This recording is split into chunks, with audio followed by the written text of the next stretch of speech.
Lightning you always have to take seriously. So let's get a radar tour. We did one at the top of the show. Let's do another. So you can see that how the easterly winds really allow this across those areas along and east of I-75 for the most part. There are some exceptions to that.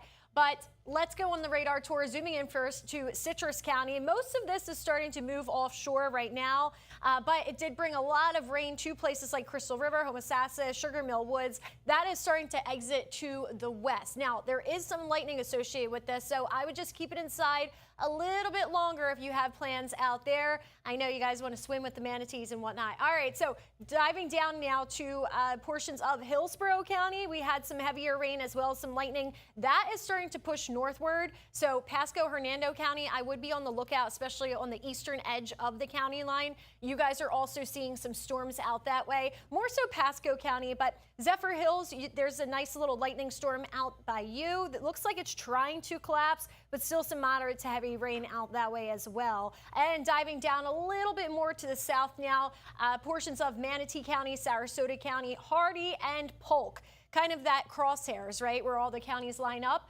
That's where we've seen those storms as of recently. Now, the ones in Manatee County, we have some moderate rain that's starting to push off toward the sea there. We don't have to worry about that, but there is some leftover rain from that.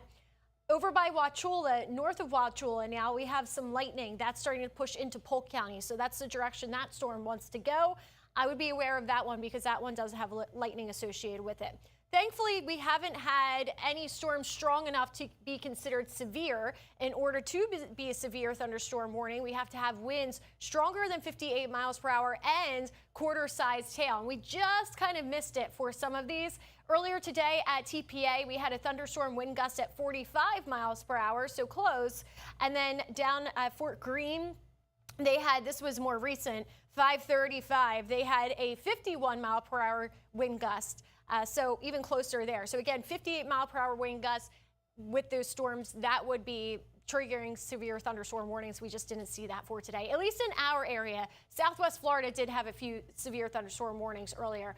All right, Futurecast walking through this just before 8 o'clock into 9 p.m. That's basically what we have left over right now, working through the region. Again, most of that will push off toward the west or just dissipate. So that's some good news. We still will have a little bit rain, Hernando County, Pasco County. I would just be on the lookout the next hour or so, just because it looks like you guys will have one more rinse for your area. Everybody else, nice and dry. Here we are, 11:30 tonight. Everybody's dry by that point. Into tomorrow morning, nothing to worry about there. Tomorrow afternoon, lunchtime, here's that easterly wind allowing that moisture to push in once again. That will allow a few showers to bubble up, but tomorrow doesn't look quite as widespread as it was for today. Moving into about 3 o'clock, again, very scattered showers.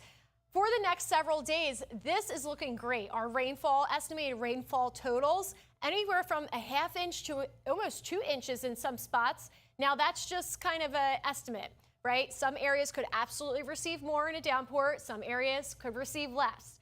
But over a week time span, that's what we want to see. That is that drought-busting rain. You can see we pretty much have rain chances every single day. They're low chances, so everybody won't see it.